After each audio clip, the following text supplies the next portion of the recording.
Hello प्यारे बच्चों, आज की ऑनलाइन क्लास में आप सभी का स्वागत है। आज इस वीडियो में हम बात करने वाले हैं कक्षा 6 और 7 से संबंधित एक महत्वपूर्ण टॉपिक के बारे में, जिसका नाम है त्रिभुज और उसके प्रकार। त्रिभुज से संबंधित यह टॉपिक आप सभी के लिए काफ़ी महत्वपूर्ण है, क्योंकि इस टॉपिक को करने के बाद आपको त्रिभुज से रिलेटेड और त्रिभुज के प्रकारों से रिलेटेड कोई भी कन्फ्यूज़न नहीं रहेगा। आप इस टॉपिक का पूरा वीडियो देख लीजिएगा आप, ताकि आपको इससे संबंधित जो भी कॉन्सेप्ट है वो क्लियर हो जाए। आइए स्टार्ट कर लेते हैं। सबसे पहले हम जानते हैं आखिर त्रिभुज क्या है। त्रिभुज की परिभाषा, त्रिभुज के बारे में जान लेते हैं। त्रिभुज की परिभाषा क्या होती है? तीन भुजाओं से घिरे क्षेत्र को त्रिभुज कहते हैं। त्रिभुज में तीन भुजाएं, तीन कोण और तीन शीर्ष बिंदु होते हैं। तीन भुजाओं से घिरे क्षेत्र को क्या कहा जाता है? त्रिभुज कहा जाता है। दूसरे शब्दों में देखा जाए तो त्रिभुज की जो दूसरी परिभाषा है वो है तीन भुजाओं से घिरी बंद आकृति को त्रिभुज कहते हैं। त्रिभुज के तीन कोण, तीन भुजा और तीन शीर्ष होते हैं। इसके अलावा ये बात भी आपको याद रखनी है कि त्रिभुज के तीनों कोणों का योगफल 180 डिग्री के बराबर होता है, यानी 180 डिग्री होता है। त्रिभुज के तीन अंतः कोण होते हैं। आप इस डायग्राम को देखिए, यहाँ पर तीन शीर्ष हैं, शीर्ष ए, बी और सी। तीन ही भुजा है, ए बी, बी सी और सी ए या ए सी। तीन इसके अंदर कोण बन रहे हैं, कोण ए, कोण बी और कोण सी। इससे जो आकृति बनी हुई है, तीनों भुजाओं से घिरी हुई बंद आकृति है, इसी को ही हम क्या कहते हैं? त्रिभुज कहते हैं। तो ऐसी शेप जहां भी आपको मिल जाए वो एक त्रिभुज है। ओके, आगे अगला टॉपिक है हमारा त्रिभुज के प्रकार। त्रिभुज के कितने प्रकार होते हैं उनको समझने के लिए हम त्रिभुजों का वर्गीकरण करते हैं। त्रिभुजों का वर्गीकरण दो तरह से संभव है। त्रिभुज को हम दो तरह से वर्गीकृत कर सकते हैं। पहला है भुजाओं के आधार पर और दूसरा है कोणों के आधार पर। हम भुजाओं के आधार पर और कोणों के आधार पर त्रिभुजों का अलग अलग प्रकार ज्ञात कर सकते हैं। सबसे पहले हम बात करेंगे भुजाओं के आधार पर त्रिभुजों के प्रकार। भुजाओं के आधार पर त्रिभुज तीन प्रकार के होते हैं बच्चों। उनमें से पहला प्रकार है समबाहु त्रिभुज अर्थात इक्विलैटरल ट्रायंगल। समबाहु त्रिभुज अर्थात इक्विलैटरल ट्रायंगल। दूसरा प्रकार है समद्विबाहु त्रिभुज अर्थात आइसोस्केल ट्रायंगल। यह है त्रिभुज का दूसरा प्रकार भुजाओं के आधार पर। और तीसरा प्रकार है विषम बाहु त्रिभुज यानी स्केलन ट्रायंगल। ये तीन प्रकार होते हैं भुजाओं के आधार पर त्रिभुजों के, समबाहु त्रिभुज, समद्विबाहु त्रिभुज और विषम बाहु त्रिभुज। इसके बाद दूसरा जो हमने आधार माना था कोणों को, कोणों के आधार पर भी त्रिभुजों को हम तीन अलग अलग प्रकार में विभाजित कर सकते हैं। तीन प्रकारों में से पहला प्रकार है न्यून कोण त्रिभुज अर्थात एक्यूट एंगल ट्रायंगल। पहला प्रकार कौन सा है? न्यून कोण त्रिभुज। दूसरा है अधिक कोण त्रिभुज अर्थात ऑब्ट्यूज एंगल ट्रायंगल। अधिक कोण त्रिभुज दूसरा प्रकार हो गया। और तीसरा और अंतिम है समकोण त्रिभुज यानी राइट एंगल ट्रायंगल। तो ये तीन प्रकार हो गए कोणों के आधार पर, न्यून कोण त्रिभुज, अधिक कोण त्रिभुज और समकोण त्रिभुज। इस तरह से हमने त्रिभुजों के दो अलग अलग आधार मानकर कुल 6 प्रकार त्रिभुजों के पता कर लिए। तीन तो होते हैं भुजाओं के आधार पर और तीन होते हैं कोणों के आधार पर। अब हम बारी बारी से इन सभी 6 प्रकारों के बारे में जानेंगे। उनमें से सबसे पहले आती है बारी समबाहु त्रिभुज अर्थात इक्विलैटरल ट्रायंगल के बारे में। सबसे पहले देखिए, समबाहु नाम से पता लग रहा है। समबाहु, समान, सम का मतलब समान होता है, बाहु मतलब भुजाएं, समान भुजाओं वाला त्रिभुज। तो इसकी परिभाषा है समबाहु त्रिभुज में तीनों भुजाएं समान लंबाई की होती है और साथ ही इसके तीनों कोण भी समान माप के होते हैं। समबाहु त्रिभुज की तीनों भुजाएं भी समान होती है, तीनों कोण भी समान होते हैं। अब क्योंकि त्रिभुज के तीनों कोणों का योग 180 डिग्री होता है, इसलिए समबाहु त्रिभुज का प्रत्येक कोण 180 को 3 से डिवाइड करेंगे 60 डिग्री। तो समबाहु त्रिभुज का प्रत्येक कोण 60 डिग्री का होता है। तीनों कोण बराबर होते हैं, इसलिए 180 डिग्री को 3 बराबर भागों में विभाजित करने पे 60 डिग्री आता है। तो इस समबाहु त्रिभुज का एक डायग्राम भी आप देख रहे होंगे। तीनों ही बराबर भुजाएं हैं, ये वाली भुजा, ये वाली भुजा और ये वाली भुजा, और अंदर जो कोण बन रहे हैं तीनों वो भी 60-60 डिग्री के होते हैं। अब आगे दूसरा प्रकार है समद्विबाहु त्रिभुज अर्थात आइसोस्केल ट्रायंगल। नाम से पता लग रहा होगा आपको इसकी परिभाषा के बारे में। समद्विबाहु, सम मैंने समान, द्वि मतलब दो, बाहु मतलब भुजाएं। दो समान भुजाओं वाली आकृति जो होगी त्रिभुज होगा जो, उसे हम समद्विबाहु त्रिभुज कहेंगे। तो इसकी परिभाषा, समद्विबाहु त्रिभुज में केवल दो भुजाओं की लंबाई समान होती है, केवल दो ही भुजाओं की लंबाई समान होती है तथा एक भुजा बाकी दोनों से अलग माप की होती है।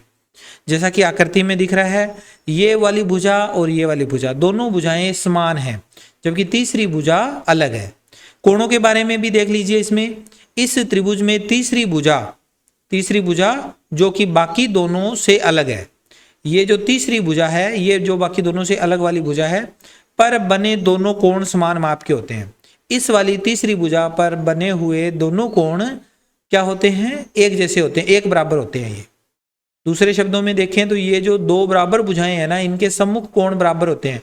इस भुजा का सम्मुख कोण ये वाला और इस बराबर भुजा का सम्मुख कोण भी ये वाला, तो दोनों कोण भी आपस में बराबर होते हैं। ये एक त्रिभुज का गुण धर्म है कि किसी भी त्रिभुज की अगर दो भुजाएं समान है तो उन दोनों भुजाओं के सम्मुख कोण भी बराबर होते हैं।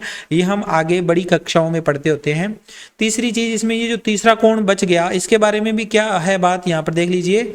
समद्विबाहु त्रिभुज की समान भुजाओं के मध्य बना कोण अन्य दो कोणों से अलग होता है। ये वाली भुजा और ये वाली भुजा, इन दोनों के बीच में जो कोण बनेगा, यहाँ पर जो कोण बनेगा वह कोण अन्य दोनों कोणों से अलग माप का होता है। तो ये थी समद्विबाहु त्रिभुज की परिभाषा। आगे है विषम बाहु त्रिभुज यानी स्केलन ट्रायंगल।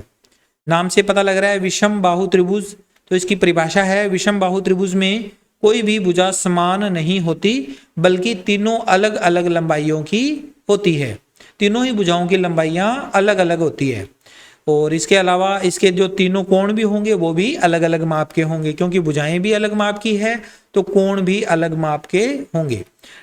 अर्थात विषम बाहु त्रिभुज में कोई भी दो कोण या कोई भी दो भुजाएं समान नहीं हो सकते, बिल्कुल भी इसमें कुछ समान नहीं होता। तीनों कोण भी अलग, तीनों भुजाएं भी अलग। ये डायग्राम आप देखिए विषम बाहु त्रिभुज का। यहाँ पर ये वाली भुजा, पहली भुजा, दूसरी भुजा और तीसरी भुजा, तीनों अलग अलग माप की है। ऐसे ही पहला कोण, दूसरा कोण और तीसरा कोण, तीनों कोण भी अलग अलग माप के हैं। ये विषम बाहु त्रिभुज था। अब ये तो थे भुजाओं के आधार पर वर्गीकरण। आगे जो वर्गीकरण होगा वो कोणों के आधार पर होगा, जिसमें से पहला है न्यून कोण त्रिभुज अर्थात एक्यूट एंगल ट्रायंगल। न्यून कोण त्रिभुज, इसकी परिभाषा, न्यून कोण त्रिभुज में सभी कोण न्यून कोण होते हैं। दूसरे शब्दों में न्यून कोण त्रिभुज के सभी कोण 90 डिग्री से कम होते हैं। 90 डिग्री से छोटे कोण को न्यून कोण कहते हैं, इसलिए न्यून कोण त्रिभुज में सभी कोण न्यून कोण अर्थात 90 डिग्री से छोटे होते हैं। ठीक है, इस डायग्राम को आप देखो, ये तीनों ही कोण 90 डिग्री से कम होंगे। 90 डिग्री से कम कोण वाला अगर कोई त्रिभुज है जिसके तीनों कोण 90 डिग्री से कम है तो वह न्यून कोण त्रिभुज कहलाता है। इसका मतलब क्या होगा कि यह त्रिभुज समबाहु त्रिभुज, समद्विबाहु या विषम बाहु तीनों ही प्रकार का हो सकता है। क्यों हो सकता है ऐसा समबाहु, समद्विबाहु और विषम बाहु? तो तीनों कोण 90 डिग्री से छोटे हैं।